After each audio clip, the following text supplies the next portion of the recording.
Everyone, welcome to our channel Mind Your Science. मैं हूं भार्गवी प्रकाश और हम साथ में पढ़ रहे थे फिजिक्स का एक चैप्टर जिसका नाम था इलेक्ट्रोस्टैटिक पोटेंशियल एंड फ्लक्स। तो अब तक हम क्या कवर कर चुके हैं? हम अपना इलेक्ट्रोस्टैटिक पोटेंशियल का जो टॉपिक था उसे कवर कर चुके हैं। अब हमें आगे क्या करना है? अब हमें पढ़ना है इलेक्ट्रिक फ्लक्स के बारे में। लेकिन फ्लक्स तक जाने के लिए हमें एक टॉपिक समझना बहुत ही जरूरी है और उस टॉपिक का नाम क्या है? Area vector. अब थोड़ा सोचिए और मुझे बताइए, क्या जो हमारा एरिया है, क्या ये एक वेक्टर क्वांटिटी है या फिर एक स्केलर क्वांटिटी है? स्केलर और वेक्टर के बीच का डिफरेंस पता होना चाहिए। स्केलर वो क्वांटिटीज होती हैं जिसमें सिर्फ मैग्नीट्यूड होता है और वेक्टर वो होती हैं जिनमें मैग्नीट्यूड और डायरेक्शन दोनों होते हैं। तो मैं ये पूछ रही हूँ आपसे कि क्या एरिया एक स्केलर क्वांटिटी है या फिर एक वेक्टर क्वांटिटी है? तो इसका आंसर सिंपल सा है, क्या है? ये जो हमारा एरिया है वो एक स्केलर क्वांटिटी है। तो अब आप सोचेंगे कि अगर स्केलर है तो वेक्टर वर्ड क्यों यूज किया? अब ये क्यों का जवाब ये है कि कहीं कहीं जगह हमें एरिया को कैसे यूज करना पड़ता है? एज अ वेक्टर यूज करना पड़ता है। क्या बोला मैंने? एरिया है तो स्केलर, लेकिन कहीं कहीं हम अपनी सहूलियत के लिए या अपने बेनिफिट के लिए क्या करते हैं? एरिया को वेक्टर की तरह से लेकर चलते हैं। इसलिए हमारे पास एक नई टर्म आई जिसे हमने क्या लिखा है? एरिया वेक्टर लिखा है।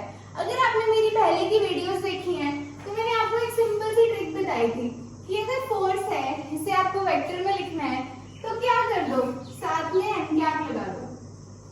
एन कैप क्या है? यूनिट वेक्टर है। यूनिट वेक्टर क्या होता है? वही वेक्टर अपॉन इट्स मैग्नीट्यूड, और इसका मैग्नीट्यूड होता कितना है?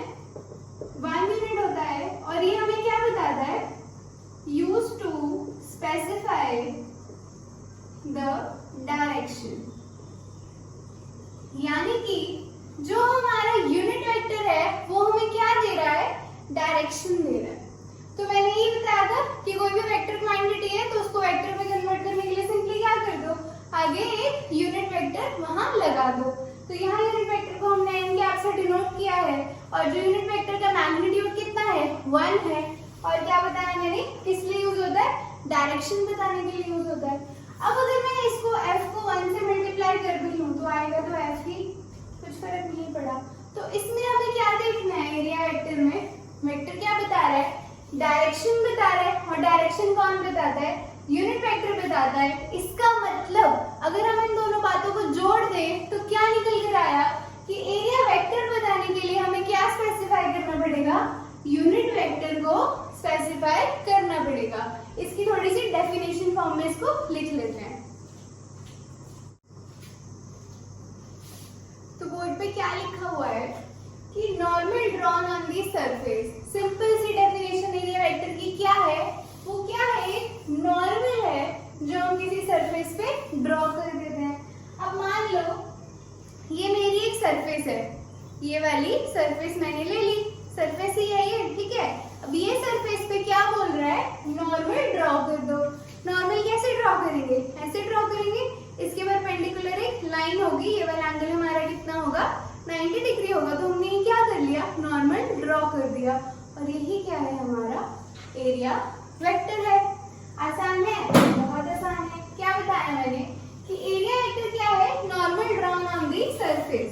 मतलब अगर ये मेरे पास कोई सरफेस है और मैं यहाँ से एक परपेंडिकुलर ड्रॉ कर दूं और इसकी डायरेक्शन कौन बता रहा है मुझे?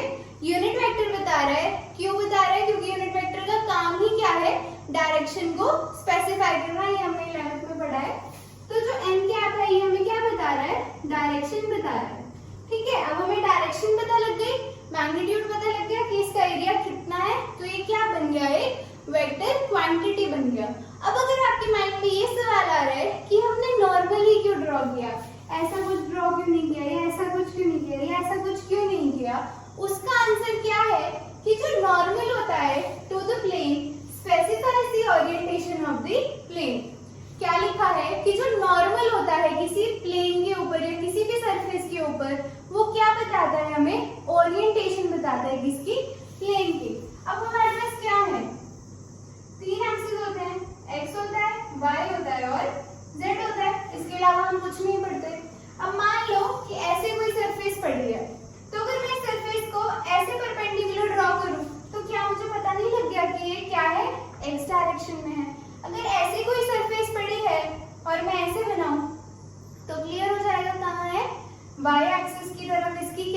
ओरिएंटेशन है। तो इसलिए जो नॉर्मल होता है वही हमें क्या बताता है, ओरिएंटेशन बताता है, किसकी, उस प्लेन की या फिर उस सरफेस की। Therefore, the direction of a planar area vector is along its normal। और यही कारण है जिसकी वजह से जो डायरेक्शन है वो क्या है, किसकी है, प्लेनर एरिया वेक्टर की, इज अलोंग इट्स नॉर्मल। तो हम क्या करेंगे, परपेंडिकुलर ड्रॉ करेंगे और उससे हमें क्या मिल जाएगा, डायरेक्शन मिल जाएगी। और जहां मैग्नीट्यूड और डायरेक्शन साथ हो जाए वो क्या बन जाती है, एक वेक्टर क्वांटिटी बन जाती है। अब अगर आपके माइंड में एक और क्वेश्चन आ रहा होगा, यार ऐसे ही क्यों बनाया है, मतलब पॉइंटिंग आउटवर्ड ही क्यों है, ऐसे क्यों नहीं बना रहे, क्या बोल रहे हैं मैंने इसे क्या बनाया है, आउटवर्ड बनाया ना, परपेंडिकुलर तो मैं ऐसे भी बना सकती थी, अब भी तो ये 90 डिग्री ही बना रहा है। तो ये क्वेश्चंस आपके माइंड में आने चाहिए। अब क्या होता है कि अगर कोई ऐसे बनाए कोई ऐसे बनाए, फर्क तो कुछ नहीं है, डायरेक्शन तो मिल जाएगी, लेकिन बाय कन्वेंशन का मतलब क्या होता है, कन्वेंशन एक वो चीज है जो सब लोग एक बेस पे मान लेते हैं, यानी कि मैं भी वही करूंगी आप भी वही करेंगे, वो क्या है, एक कन्वेंशन है। तो बाय कन्वेंशन इसकी डायरेक्शन हम क्या लेते हैं, आउटवर्ड लेते हैं। यानी कि अगर ये सरफेस है मेरे पास तो इसमें से परपेंडिकुलर आउटवर्ड डायरेक्शन में निकलेगा, उल्टा नहीं बनाना, हमेशा क्या बनाना है, रेडियली आउटवर्ड बनाना है। तो इसका फॉर्मूला निकलकर हमारे पास क्या आ जाएगा, अगर हम इसे डेल्टा एस से डिनोट करें तो इसे वेक्टर क्वांटिटी है, सिंपली क्या करना है, क्या लगाना है, तो क्या आ जाएगा, डेल्टा एस इनटू में एन कैप। ये है हमारा फॉर्मूला किसका, एरिया वेक्टर का। और डेल्टा एस क्या है, स्मॉल एरिया है जहां पर हमने वेक्टर बनाया है। हम यहाँ पर एक स्मॉल एरिया कंसीडर करके उसके ऊपर वेक्टर स्पेसिफाई कर देते हैं ताकि हमें क्या पता लग जाए, डायरेक्शन पता लग जाए। तो ये था पहला टॉपिक जिसका नाम क्या है, एरिया वेक्टर। वेक्टर कैसे बना, हमने क्या किया, यूनिट वेक्टर का यूज करके उसको एक डायरेक्शन दे दी, तो वो क्या हो गया, एक वेक्टर क्वांटिटी में कन्वर्ट हो गया। अब हमारा जो सेकंड टॉपिक है वो यहीं से निकला हुआ है, कैसे निकला हुआ है, चलिए वो देखते हैं। तो अगला जो हमारा टॉपिक है उसका नाम है इलेक्ट्रिक फ्लक्स। अब इलेक्ट्रिक से तो क्या निकल कर आएगा, इलेक्ट्रिक फील्ड लाइंस ही समझ आती हैं, ठीक है। इलेक्ट्रिक वर्ड से क्या याद रखना है, इलेक्ट्रिक फील्ड लाइंस याद करनी है। और ये कहाँ से पास करनी है, किसी एरिया में से। इसको छोड़ दीजिए, अभी फिजिक्स को छोड़ देते हैं, थोड़ा रियल लाइफ एग्जांपल देखते हैं। अगर आपके पास एक बंद कमरा है और उस बंद कमरे में सिर्फ एक ही खिड़की है और वहां से रोशनी आ रही हो, तो ऐसा करके कुछ पैटर्न हमारे पास बनकर आता है। तो ये क्या है, एक स्पेसिफिक एरिया यानी कि एक स्पेसिफिक विंडो में से क्या हो रहा है, लाइट निकल रही है, किसकी फॉर्म में, रेस की फॉर्म में। तो वैसा ही हमारा कुछ कंसेप्ट है किसका, इलेक्ट्रिक फ्लक्स का। क्या है, मान लो यही है मेरी खिड़की, क्या बनाया है मैंने, खिड़की बनाई है, और अगर मेरे पास ऐसी कुछ फील्ड लाइंस है,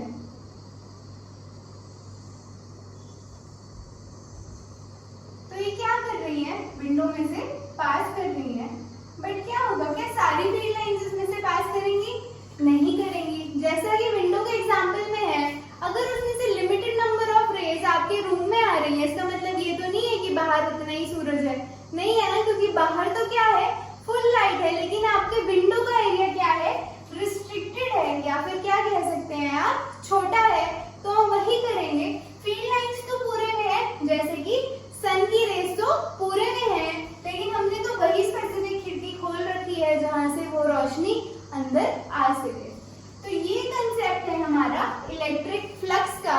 और ये क्या कहता है कि it is the total number of electric field lines passing through a given area. तो ये है हमारा वो गिवन एरिया, और इसमें से जितनी ये फील्ड लाइंस पास कर पा रही हैं उन्हें हम क्या कर सकते हैं, काउंट कर सकते हैं।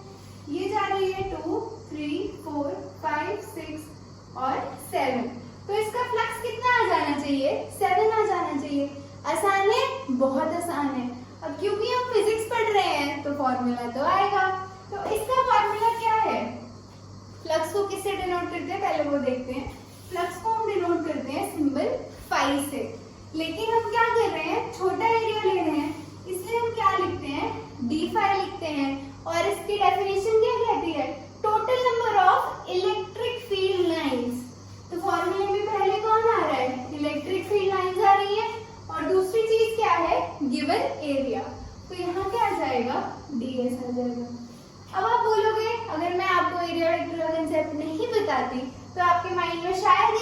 जाता कि यार एरिया तो स्केलर क्वांटिटी है, ऊपर वेक्टर क्यों लगा हुआ है। बट अब हमें पता है कि एरिया को हम क्या कर रहे हैं, वेक्टर की तरह समझ रहे हैं या फिर उसे वेक्टर की तरह ट्रीट कर रहे हैं। कैसे? उसे यूनिट वेक्टर असाइन करके। तो इसीलिए एरिया वेक्टर का कंसेप्ट पढ़ना क्या था, बहुत ही इंपॉर्टेंट था। काफी सारे बच्चे वो छोटा सा टॉपिक देख के उसे स्किप कर देते हैं, फिर जब आगे पहुंचते थे कहते हैं यार ये पता नहीं क्या आ गया, फिर वापस पीछे जाना पड़ता है। इसलिए हमेशा हर चीज को सीक्वेंस में पढ़ने की आदत डालो। खैर छोड़िए, तो हमने क्या पढ़ लिया, एरिया वेक्टर पढ़ लिया था। इलेक्ट्रिक फील्ड लाइंस हम पढ़ चुके हैं पहले के चैप्टर में। तो इससे हमें क्या नया मिल गया, इलेक्ट्रिक फ्लक्स, हमें एक नया कंसेप्ट मिल गया। अब ये क्या है, डॉट प्रोडक्ट है। डॉट प्रोडक्ट को खोलने के लिए क्या कर देते हैं, EDS cos थीटा लगा देते हैं। हम कर चुके हैं काफी सारे हमारे पहले के लेक्चर्स में भी। क्या होता है, जब डॉट प्रोडक्ट खोलना होता है तो क्या आता है, cos थीटा आता है, और जब क्रॉस प्रोडक्ट खोलना होता है तो sin थीटा आता है। ठीक है, याद रखना, इसे काफी जगह यूज हो रहा है इसलिए मैंने लिख दिया। जहाँ डॉट प्रोडक्ट वहाँ cos और जहाँ क्रॉस प्रोडक्ट वहाँ sin। अब ये हो गया। अब इसमें एक नया टर्म भी क्या मिल गया, थीटा मिल गया। तो थीटा क्या है, theta is the angle between electric field lines and the given area. क्या है ये, वो एंगल है इसके बीच में, इलेक्ट्रिक फील्ड लाइंस के बीच में। ये हमारी क्या है, इलेक्ट्रिक फील्ड लाइंस है, और ये हमारा क्या है, एरिया है। इसमें हमने क्या किया हुआ है, परपेंडिकुलर बनाया हुआ है। अगर आप ऐसा कुछ केस कंसीडर करो, परपेंडिकुलर समझ आया ना, कि हमारी सरफेस और बिल्कुल परपेंडिकुलर पे क्या हो रही है, लाइंस जा रही है। अगर मैं इन्हें ऐसे बनाऊं तो यहाँ से हमें क्या मिल जाएगा, एक एंगल थीटा मिल जाएगा। तो ये वो थीटा है जो किसके बीच में है, फील्ड लाइंस के बीच में और सरफेस के बीच में। तो ये हमने सारी टर्म्स जो हमारे फॉर्मूले में यूज हो रही थी वो हमने यहाँ पर पढ़ ली। अब हमें क्या देखना है, अगर मैं आपसे पूछूं कि ये मेरा स्केलर होगा या वेक्टर होगा, आप बोलोगे नहीं ये भी वेक्टर है, फील्ड लाइंस वेक्टर होती है क्या, हाँ होती है। सरफेस एरिया को भी हमने क्या कर दिया, वेक्टर कंसिडर कर लिया। तो इसका मतलब क्या ये है कि फ्लक्स भी वेक्टर क्वांटिटी है?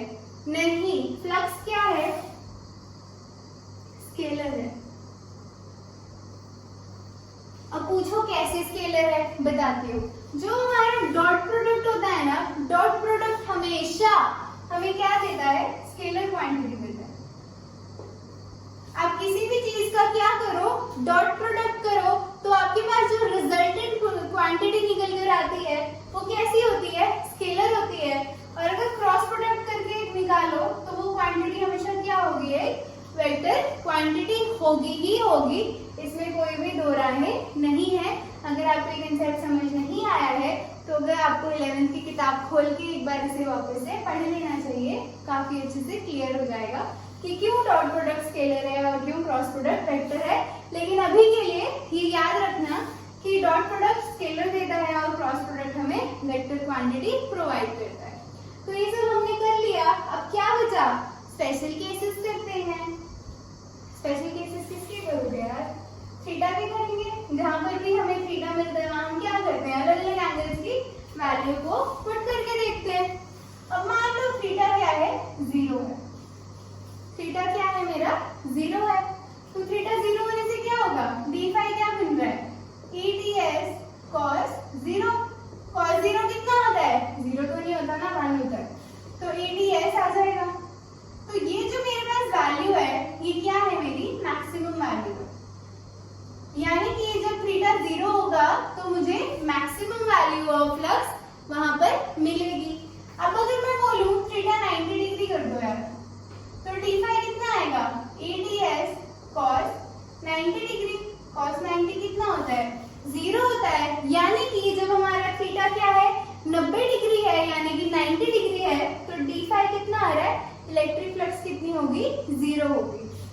इसके बाद और क्या कर सकते हैं, अगर थीटा मेरा ग्रेटर है 90 डिग्री से, ग्रेटर देन 90 डिग्री होने का मतलब क्या है, 90 से बड़ा है, 91, 92, 100 या कोई भी ऑब्ट्यूस एंगल है, तो मेरा cos थीटा कैसा आएगा, नेगेटिव आएगा। ठीक है, ऐसा क्यों हो रहा है, cos 90 में हमारे पास क्या होती होती है? मैक्सिमम वैल्यू होती है। इसके बाद जितनी भी वैल्यूज होती हैं वो कहाँ लाई करती है? सेकंड क्वाड्रेंट में लाई करती हैं। और सेकंड क्वाड्रेंट में जो हमारा कॉस्ट होता है वो क्या होता है? नेगेटिव होता है। ज्यादा डिटेल में पढ़ने की जरूरत नहीं है, बहुत मैथ्स है। अभी के लिए हमें इसमें से समझना क्या है, इसमें से हमारे पास क्या कंसेप्ट निकल कर आ रहा है वो समझो। इससे हमें ये पता लगा, यहाँ लिख देते हैं कि जो हमारी इलेक्ट्रिक फ्लक्स है वो क्या हो सकती है? Electric flux can be zero, positive and negative. यानी कि जो हमारी इलेक्ट्रिक फ्लक्स है वो पॉजिटिव वैल्यू भी ले सकती है। कब लेगी? जब 0 से 90 डिग्री के बीच में क्या होगा? हमारा एंगल होगा। यानी कि जब थीटा लेस देन 90 डिग्री है तो फ्लक्स की वैल्यू कैसी होगी? पॉजिटिव होगी। जब 90 डिग्री से ज्यादा है तो वो नेगेटिव होगी। और क्या होगी? 90 डिग्री में पूरी जीरो हो जाएगी। तो हमें ये समझना था इसमें से कि इलेक्ट्रिक फ्लक्स जीरो भी हो सकता है, पॉजिटिव भी हो सकता है और नेगेटिव भी हो सकता है। और ये क्या है? स्केलर क्वांटिटी है। क्यों है? क्योंकि हम डॉट प्रोडक्ट कर रहे हैं, क्रॉस प्रोडक्ट नहीं कर रहे हैं।